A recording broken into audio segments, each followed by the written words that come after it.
Hello बच्चों, welcome to all of you. My name is Sahil और मैं आप सभी का स्वागत करता हूं आप सभी के अपने प्यारे से चैनल शूटर ऑफ साइंस पे। तो आइए स्टूडेंट्स, जैसे हमने आपको प्रॉमिस किया था कि आपकी एनसीईआरटी के जितने भी सारे कंसेप्ट्स होंगे उनको हम आपको सारे के सारे कंसेप्ट्स को क्लियर करने का प्रयास करेंगे। उसी लड़ी में आपका 7th क्लास का जो पहला लेसन था न्यूट्रिशन इन प्लांट्स वो कंप्लीट हो चुका है। आज हम आपकी उसकी टोटली एक्सरसाइज आप सभी को कंप्लीट कराएंगे। तो एक्सरसाइज स्टार्ट करते हैं स्टूडेंट्स। एक्सरसाइज, और एक्सरसाइज के अंदर जो सबसे पहला जो हमारा क्वेश्चन आता है वो ये है स्टूडेंट्स, और मैं सजेस्ट करूंगा कि इस क्लास को देखने के लिए सभी अपनी एनसीईआरटी की कृपा साइंस आगे खोल के रखें, क्योंकि मैं केवल सॉल्यूशन यहाँ बताऊंगा और क्वेश्चन को वैसे ओरली आपको बोल के समझाता रहूंगा। सबसे पहला क्वेश्चन है, why do organisms take food? Why do organisms take food? कि जो ऑर्गेनिज्म सजीव जो होते हैं भोजन क्यों लेते हैं? सबसे पहले ही क्लास में, सबसे पहले ही वीडियो में मैंने आपको बताया था कि क्यों लेते हैं। सबसे मेन फंडा क्या होता है कि हर एक एनिमल को फूड की जरूरत होती है, और वो क्यों जरूरत होती है? वो होती है स्टूडेंट्स एनर्जी को प्राप्त करने के लिए। ताकि एनर्जी क्यों चाहिए? दिन भर की सारी एक्टिविटीज को करने के लिए, to perform all the activities of human body he और सी मस्ट नीड एनर्जी, और energy we get from food and energy and also nutrients. To get energy and nutrients, energy को और न्यूट्रिएंट्स को प्राप्त करने के लिए किसी भी ऑर्गेनिजम्स को जरूरत होती है स्टूडेंट्स टू टेक फूड, भोजन को लेने के लिए। तो सिंपली इसका डिटेल में आप जो आंसर किस तरह से देंगे कि all organisms require energy for their life process, plant prepare their food and acquire nutrients from their autotrophic mode of nutrition, and what will happen, the food that we eat will get energy from that particular food, and after getting energy from this food we will perform all our daily activities. So to perform all the activities of our daily routine we have to eat food to get energy and to get all the nutrients. उसके बाद second question क्या आता है बच्चा कि distinguish between a parasite and saprotroph. आप सभी को डिफरेंस बताना है किस किस में, पैरासाइट में, और दूसरा किस में बताना है बच्चा, सेप्रोट्रॉफ में। पैरासाइट में और सेप्रोट्रॉफ में हमने आपको सिंपली बताया था। अब मेरी जो इससे पहली जो वीडियो है उसके अंदर डिटेल के अंदर पैरासाइट और सेप्रोट्रॉफ के बारे में बताया था, या मैं शॉर्ट फॉर्म में आपको सारे कंसेप्ट समझाऊंगा इस वीडियो, क्योंकि जितना भी सारा मटेरियल है वो बिल्कुल डिटेल में अगर आप देखना चाहते हैं तो इससे पहले मेरी सारी वीडियोज हैं वो प्लेलिस्ट में जाकर आप देख सकते हैं। तो पैरासाइट कौन से होते हैं? जो ईट करते हैं लिविंग ऑर्गेनिजम्स के ऊपर रह के, जो लिविंग ऑर्गेनिज्म से अपना जो फूड है, अपना जो भोजन है वो लेते हैं और अपना गुजारा चलाते हैं, भोजन प्राप्त करते हैं, वो हमारे पास पैरासाइट है। और जो डेड, मरे हुए और डिकेड और जो डैमेज हो चुके हैं गले सड़े पदार्थों से जो अपना भोजन बनाते हैं वो मेरे पास सेप्रोट्रॉफ है। उसके बाद लिविंग ऑर्गेनिजम्स के में एग्जांपल कौन कौन से थे? जैसे मेरे पास क्या था बच्चा, मॉस्किटो जो होता है, जो मच्छर होता है वो आदमी का खून चूसता है, कल हमने इसके बारे में बात की थी। तो मॉस्किटो हमारे पास पैरासाइट है। और सेप्रोट्रॉफ की कैटेगरी में कौन आ जाएगा? सेप्रोट्रॉफ की कैटेगरी में आ जाएगा फंजाई और बैक्टीरिया, क्योंकि जो ब्रेड वगैरह जो खराब हो जाती है फंजाई की वजह से, यानी फंजाई सेप्रोट्रॉफ की कैटेगरी में आएगा। तो इस तरह से सेकंड क्वेश्चन भी हम अच्छी तरह परफॉर्म कर सकते हैं। उसके बाद क्या है बच्चा कि how would you test the presence of starch on the leaves, कि जो पौधे की जो पत्तियां जो होती हैं उसके ऊपर स्टार्च प्रेजेंस है या नहीं प्रेजेंस, इस चीज के बारे में आप किस तरह सिद्ध करोगे? तो हमने क्या करना है, टेक 2 प्लांट्स, हमने क्या करना है, 2 हम पौधे लेंगे और इनके अंदर कोई भी 2 हम पौधे लगा देंगे। कोई भी हमने 2 पौधे लिए, 2 प्लांट्स के पॉट लिए और इनके अंदर 2 हमने पौधे लगा दिए। थोड़ा सा डायग्राम मेरा खराब बन सकता है, तो इस तरह से हमने सपोज दैट ये 2 हमारे पास प्लांट्स है, एक ये प्लांट है, प्लांट बी, और इसको मैं नाम दे रहा हूँ प्लांट ए, हमने इसके अंदर लगा दिया। उसके बाद मैं क्या करता हूँ, एक जो प्लांट है उसको मैं रख देता हूँ सनलाइट में, मान लो प्लांट ए को मैं रख देता हूँ सनलाइट में, और इसको मैं रख देता हूँ एक डार्क रूम में, डार्क रूम। और आफ्टर 72 आवर्स, 72 घंटे बीत जाने के बाद मैं क्या करता हूँ, दोनों के ऊपर डाइल्यूट आयोडीन का जो सॉल्यूशन है, कौन सा सॉल्यूशन डालता हूँ बच्चा, डाइल्यूट आयोडीन का जो सॉल्यूशन है वो मैं इसके ऊपर अगर पुट करता हूँ तो मेरे पास क्या निकल के आता है, व्हाट आई गेट। अगर मैं ए प्लांट के ऊपर डालता हूँ तो इसके ऊपर ब्लू और ब्लैक कलर आ जाता है। कौन सा कलर आ जाता है? ब्लू और ब्लैक कलर। और इसके ऊपर नो चेंज, यानी कि कोई भी कलर नहीं आता। तो जिस प्लांट के ऊपर ब्लू और ब्लैक कलर आया है इसका मतलब इसके अंदर क्या प्रेजेंस है, स्टार्च की प्रेजेंस है, और जिसके अंदर नहीं आया इसका मतलब इसमें स्टार्च प्रेजेंस नहीं है। इसी तरह का एक जो एक्सपेरिमेंट हमने छठी कक्षा में भी किया था, उसमें क्या था स्टूडेंट्स कि how would you test the presence of starch in food, अपने भोजन में कैसे करेंगे। हमने क्या था take a test tube and put some food into the test tube, and after that we will put 2 or 3 few drops of dilute hydrogen solution on that particular food, and after some time if the color of the food will turn into blue to black color, then we will say that the particular that the food that we are eating is the presence of starch in that particular food, यानी कुछ भोजन के अंदर starch की presence है। Same हम क्या करेंगे, दोनों प्लांट लिए, एक को सनलाइट में रख दिया 72 घंटे के लिए, एक को डार्क रूम में रख दिया, उसके ऊपर हम डाइल्यूट आयोडीन जब सॉल्यूशन डालेंगे जिसके ऊपर ब्लू और ब्लैक कलर आ गया उसके अंदर स्टार्च की प्रेजेंस है, और अगर कोई चेंज नहीं होता कलर के अंदर इसका मतलब उसके अंदर स्टार्च की प्रेजेंस नहीं है। ये था स्टूडेंट्स क्वेश्चन नंबर आपका 3। उसके बाद क्वेश्चन नंबर जो 4 आता है बच्चा, क्वेश्चन नंबर 4 के अंदर आपको क्या बताया कि give a brief discussion of process of synthesis of food, यानी कि जो पौधे हैं वो अपना भोजन कैसे बनाते हैं। सबसे पहले मैं आपको बता दूं कि जितने भी ग्रीन प्लांट्स होते हैं मोस्टली सारे के सारे किस मोड ऑफ न्यूट्रिशन के अंदर आते हैं, autotrophic mode of nutrition. Autotrophic mode of nutrition का मतलब क्या होता है बच्चा, the mode of nutrition in which any organism make their food by their self, जो अपना भोजन खुद बनाते हैं, do not depend on another's, जो दूसरे के ऊपर डिपेंड नहीं करते, वो मेरे पास ऑटोट्रोफिक मोड ऑफ न्यूट्रिशन है।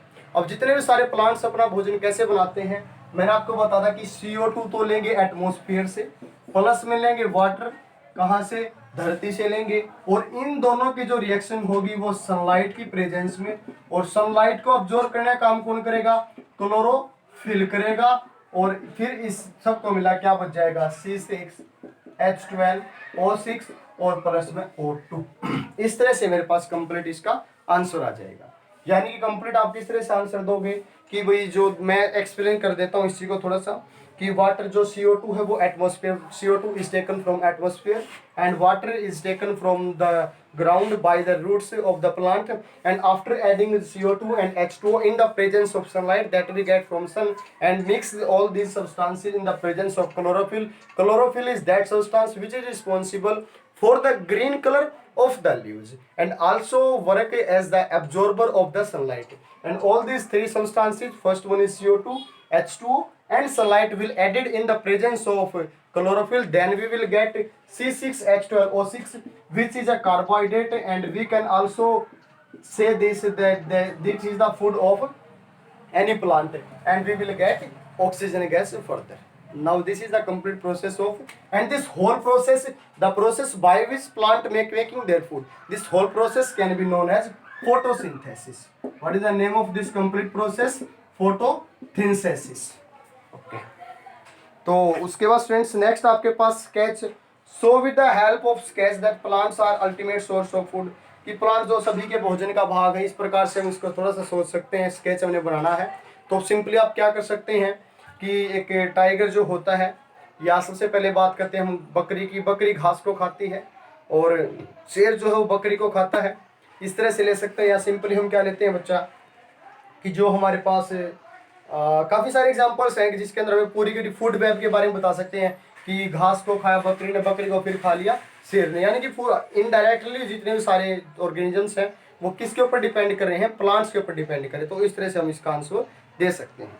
उसके बाद बच्चा हमारा क्वेश्चन नंबर जो 6 जो आता है, क्वेश्चन नंबर 6 के अंदर आपसे पूछा गया फिलिंग द ब्लैंक्स, और green plants are called, green plants को क्या कहा जाता है।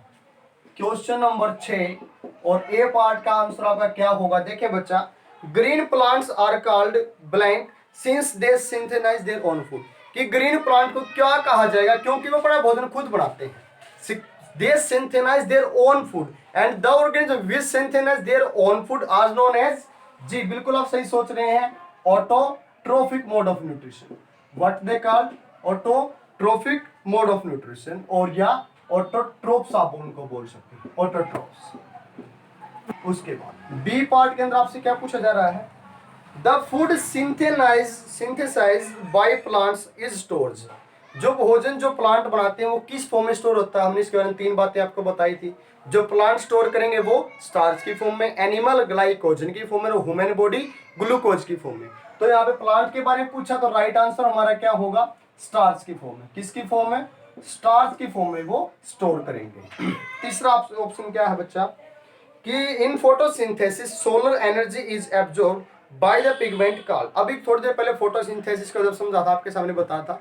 यहाँ पे क्वेश्चन पूछा जा रहा है, the substance which absorb sunlight is called, the substance which absorb sunlight, उस पिगमेंट का, उस सब्सटेंस का क्या नाम है। And our right answer should be chlorophyll. What should be the right answer, chlorophyll is the right answer. D option is during photosynthesis plants take in blank and release blank gas. During photosynthesis, according to me, I will explain this in simple language, that which gas is taken in by plants during photosynthesis and which gas is taken out by the plants in photosynthesis. यानी photosynthesis process के दौरान कौन सा जो gas है वो पौधों के द्वारा ली जाती है, कौन सी छोड़ी जाती है। तो जब टेक इन की बात आती है तो CO2 को तो लिया जाता है, और उसके बाद एंड रिलीज, और रिलीज किस गैस को करते हैं बच्चा, वो रिलीज करते हैं ऑक्सीजन गैस को। किस गैस को रिलीज करते हैं, ऑक्सीजन गैस को रिलीज करते हैं। तो ये था आपका क्वेश्चन नंबर 6। उसके बाद आता है बच्चा आपका क्वेश्चन नंबर जो 7 है, वो वन वर्ड आपके आंसर्स हैं, और उसके अंदर आप अपने स्टेटमेंट पढ़ना शुरू करें। तो देखते हैं सबसे पहले कि ए पैरासाइटिक प्लांट, एक ऐसा पैरासाइटिक जो प्लांट, क्वेश्चन नंबर 7 का one part, A parasitic plant with yellow cylinder and branch stem, एक ऐसा पैरासाइटिक प्लांट जो येलो पीला होता है और जिसकी शाखाएं बटी हुई होती हैं, उसको क्या बोला जाता है बच्चा। उसका सही आंसर क्या होगा, कसकटा हमारे पास होगा। क्या होगा, कसकटा जो है वो हमारे पास इसका सही जवाब होगा। और कसकटा के बारे में हमने अपनी वीडियो के अंदर भी इसको पूरी डिटेल रूप से समझा भी रखा, उसके लिए आप मेरी वीडियो भी देख सकते हैं। उसके बाद a plant that is partially autotrophic, एक ऐसा पौधा कौन सा है जो पार्शियली ऑटोट्रोफिक है, यानी कि कभी ऑटोट्रोफिक है कभी नहीं है। क्लोरोफिल होते हुए भी ऑटोट्रोफिक है, क्लोरोफिल होते हुए भी ऑटोट्रोफिक नहीं है। ऐसा कौन सा था जो इंसेक्ट्स को खा रहा था, इंसेक्ट वायरस प्लांट्स होता है, उसका क्या नाम था बच्चा, पिचर प्लांट। क्या आंसर हो जाएगा, पिचर प्लांट। उसके बाद तीसरा जो हमारे पास क्या पूछा, the pores through which leaves exchange gases, वो पोर्स वे छिद्र वे होल्स जिनके अंदर से जो प्लांट्स एक्सचेंज करते हैं गैसेज का, the pores through which plant exchange there gases, उनको क्या बोला जाता है। जी बिल्कुल आप सही सोच रहे हैं, उनको स्टोमेटा बोला जाता है। राइट आंसर हमारा क्या होगा बच्चा, स्टोमेटा जो है वो हमारा इसका सही जवाब होगा। उसके बाद क्वेश्चन नंबर जो 8 है, क्वेश्चन नंबर 8 का जो सबसे पहला जो पार्ट है, टिक द करेक्ट आंसर, आपको सही आंसर चूज करना है कि Cuscuta is an example of, Cuscuta जो है वो किसका एग्जाम्पल है। ऑप्शन आपके पास ऑटोट्रोफ है, पैरासाइट है, सेप्रोट्रोफ है या होस्ट है। इससे पहले वाले क्वेश्चन हमने बताया कि कसकटा एक पैरासिटिक प्लांट है, तो यानी कि इसका सही आंसर क्या होगा, कसकटा हमारे पास क्या है, एक पैरासाइट है। क्या है, पैरासाइट है या पैरासिटिक प्लांट है। The plant which traps and feeds on insect is का, एक ऐसा पौधा जो इंसेक्ट को ईट करता है। The plant which eat insects, जो कीड़े मकोड़ों को खाया जाता है, उसका क्या नाम होता है बच्चा, क्या नाम होगा। अभी हमने बताया था पिचर प्लांट जो इंसेक्ट वायरस प्लांट होते हैं, यानी कि इसका सही जवाब क्या हो जाएगा 8 क्वेश्चन का, पिचर प्लांट जो है बच्चा वो इसका सही जवाब हो जाएगा। उसके बाद आता हमारे पास क्वेश्चन नंबर 9, और क्वेश्चन नंबर जो 9 है बच्चा, उसके अंदर हमने क्या एक्सप्लेन करना है। क्वेश्चन नंबर 9, क्वेश्चन नंबर 9 के अंदर मैंने आप सभी को बच्चा पहले ही बोला था कि ये जो एक्सरसाइज अगर आपने अच्छी तरह करनी है तो इस वीडियो आपको अच्छी प्रकार से समझाया जाएगा। सामने अपनी एनसीईआरटी की जो एक्सरसाइज उसको जरूर खोल के रखें आप, कि match the items given below, कि क्लोरोफिल के हमने मैच करना है। राइजोबियम होगा, हेट्रोट्रोफ होगा, पिचर प्लांट होगा, लीफ होगा, पैरासाइट होगा। सबसे पहले क्लोरोफिल की अगर मैं बात करता हूँ, क्लोरोफिल, तो क्लोरोफिल हमारे पास दूसरे नंबर पे है बच्चा नाइट्रोजन। नाइट्रोजन क्या है। तीसरे नंबर पे आपके पास है कसकटा। क्या है, कसकटा, स्पेलिंग कसकटा। और चौथे नंबर पे हमारे पास है एनिमल्स। क्या है। और पांचवें नंबर पे हमारे पास है इंसेक्ट्स। इस तरह से इनको हमने सभी को आपस में एक दूसरे के साथ मिलान भी करना है। तो आइए देखते हैं। और ऑप्शन हमारे पास क्लोरोफिल क्या है, राइजोबियम है, हेटरोट्रोप है, पिचर प्लांट है, लीफ है या पैरासाइट है। तो क्लोरोफिल कहाँ पाया जाता है, लीफ के अंदर पाया जाता है। तो सही जवाब क्या हो जाएगा इसका, लीफ हो जाएगा। उसके बाद नाइट्रोजन कहाँ पाई जाती है, हमने कल वाली क्लास में पढ़ा था, कहाँ पाई जाती है, प्लांट जो होते हैं उनकी रूट्स के अंदर राइजोबियम बैक्टीरिया पाया जाता है, यानी इसका सही जवाब क्या हो जाएगा, राइजोबियम जो बैक्टीरिया वो इसका सही जवाब हो जाएगा। कसकटा क्या है, अभी पीछे वाली वीडियो में पढ़ा, अब फिर से आ गया, यानी कसकटा हमारे पास क्या है कि पैरासाइट है। और पैरासाइट कौन से होते हैं, जो लिविंग ऑर्गेनिजम्स के ऊपर डिपेंड करते हैं। एनिमल्स हमारे पास क्या होते हैं, एनिमल्स के हमारे पास दो ऑप्शन बचे हैं, हीटरोट्रोप्स होते हैं, पिक्चर प्लांट होता है, यानी कि जितने भी सारे एनिमल्स हैं वो हमारे पास हीटरोट्रोप्स होते हैं। और हीटरोट्रोप्स क्यों बोला जाता है, क्योंकि हीटरोट्रोप्स वो होते हैं जो अपने भोजन के लिए किसी दूसरे के ऊपर डिपेंड करते हैं। और इंसेक्ट्स को कौन सा प्लांट खाता है, उसका क्या नाम है बच्चा, पिक्चर जो प्लांट है वो इंसेक्ट वायरस है। मैं दोबारा फिर से बता रहा हूँ, कई बार ये क्वेश्चन रिपीट हो रहा है। कसकटा हमारे पास पैरासाइट प्लांट है और पिक्चर हमारे पास इंसेक्ट को खाने वाला इंसेक्ट वायरस प्लांट्स है। उसके बाद बच्चा क्वेश्चन नंबर जो 10 है, क्वेश्चन नंबर 10 के अंदर आपको क्या बताया, ट्रू और फॉल्स जो है वो आप सभी ने बताने हैं। तो उसके लिए क्वेश्चन नंबर 10 में सबसे पहला जो क्वेश्चन है वो ट्रू है या फॉल्स है, वो आप सभी बताना है। पहला है, carbon dioxide is released during photosynthesis. Carbon dioxide is released during photosynthesis, क्या कार्बन डाइऑक्साइड रिलीज क्या जाती है, नो, क्योंकि हमने क्वेश्चन भी देखी थी, तो इसका आंसर क्या होगा, फॉल्स। सेकंड है हमारे पास बच्चा, plant which synthesize their food are called saprotroph. जो अपना भोजन प्लांट खुद बनाते हैं उनको सेप्रोट्रोफ कहा जाता है, नो, क्योंकि सेप्रोट्रोफ तो वो होते हैं जो दूसरे डेड और डिकेड के ऊपर डिपेंड करते हैं, और जो प्लांट अपना भोजन खुद बनाते हैं उनको क्या कहा जाता है, उनको तो ऑटोट्रोफ्स कहा जाता है। तो इसका भी आंसर हमारे पास क्या होगा बच्चा, फॉल्स हो जाएगा। उसके बाद क्वेश्चन नंबर 3 क्या पूछता है, the product of photosynthesis not a protein. क्या फोटोसिंथेसिस में प्रोटीन भी मिलता है कहीं से, प्रोटीन भी एक पार्ट उसका, is protein be a part of photosynthesis, और answer should be no, that is right answer is true, यानी कि हमारे पास ट्रू है, सच बोला जा रहा है। Question number 4, solar energy is converted into chemical energy during photosynthesis. क्या जो सोलर जो एनर्जी है उसको कन्वर्ट किया जाता है फोटोसिंथेसिस के दौरान केमिकल एनर्जी में, जी बिल्कुल किया जाता है, और इसलिए हमारा आंसर क्या होगा, ट्रू हो जाएगा। उसके बाद क्वेश्चन नंबर जो 11 है बच्चा, उसके अंदर क्या पूछा जा रहा है, choose the correct option from the following. हमने एक वन वर्ड का ये क्वेश्चन है और हमने करेक्ट ऑप्शन चूज करना है। और क्वेश्चन क्या है, which part of the plant takes in carbon dioxide from the air for photosynthesis. इनमें से कौन सा ऐसा भाग है जो फोटोसिंथेसिस के दौरान और CO2 गैस को एटमॉस्फेयर से लेता है, यानी कि टेक इन करता है CO2 गैस को। ऑप्शन है आपके, root hair, stomata, leaf veins या पेटल्स। क्या होगा सही जवाब, रूफ हेयर तो हो नहीं सकता, उसका लीफ वेन्स भी नहीं हो सकता, पेटल्स पंखुड़ी भी नहीं लेती, कौन लेता है, लीव्स लेते हैं। क्यों लेते हैं, क्योंकि लीव्स के अंदर क्या पाया जाता है, क्लोरोफिल पाया जाता है। तो इसका सही जवाब क्या होगा, लीफ हो जाएगा, और लीफ हमारा ऑप्शन है बच्चा सेकंड, यानी कि सेकंड जो लीफ हमारा सही जवाब हो जाएगा। क्वेश्चन नंबर 12 में, plants take carbon dioxide from the atmosphere mainly through their. जो पौधे हैं वो मेनली जो CO2 लेते हैं एटमॉस्फेयर से, मेनली किसके द्वारा लेते हैं, सॉरी, क्वेश्चन नंबर 11 का जो आंसर है, लीफ इसमें ऑप्शन में नहीं है, तो इसका राइट आंसर हमारा स्टोमेटा है, और 12 का जो हमारे पास राइट आंसर है वो है बच्चा लीफ। ऑप्शन में सेकंड 12th क्वेश्चन का ऑप्शन देख गया था। 12th क्वेश्चन में पूछा गया है कि plants take carbon dioxide from the atmosphere mainly through, किसके द्वारा लेते हैं, वो लेते हैं लीफ के द्वारा। और कार्बन डाइऑक्साइड जो एयर से ली जाती है वो किस पार्ट के द्वारा, स्टोमेटा। लीफ के भी किस पार्ट के द्वारा, स्टोमेटा के द्वारा ली जाती है। और क्यों ली जाती है, क्योंकि उसके अंदर क्लोरोफिल पाया जाता है। उसके बाद सबसे लास्ट वाला क्वेश्चन है कि why do farmers grow fruits and vegetable crop inside large green houses, what are the advantages to the farmers.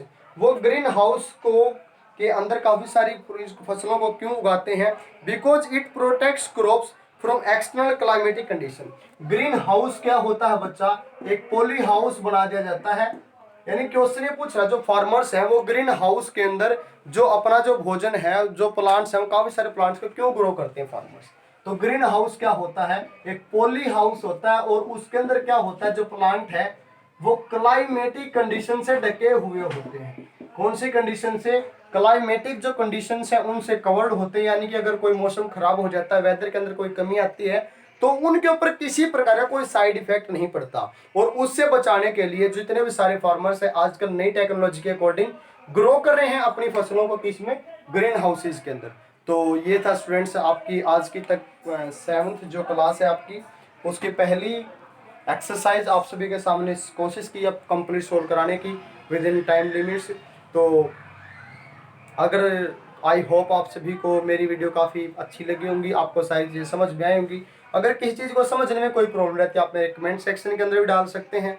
और अगर आपको मेरी वीडियोज अच्छी लगती हैं, आपको मेरी वीडियोज पसंद आती हैं, तो प्लीज़ मेरी वीडियोज को लाइक, अपने फ्रेंड्स के साथ सभी ग्रुप्स के अंदर शेयर करना, और सब्सक्राइब के साथ साथ बेल आइकन को प्रेस करना मत भूलेगा, क्योंकि ये आप सभी का अपना प्यारा सा चैनल है शूटर ऑफ साइंस।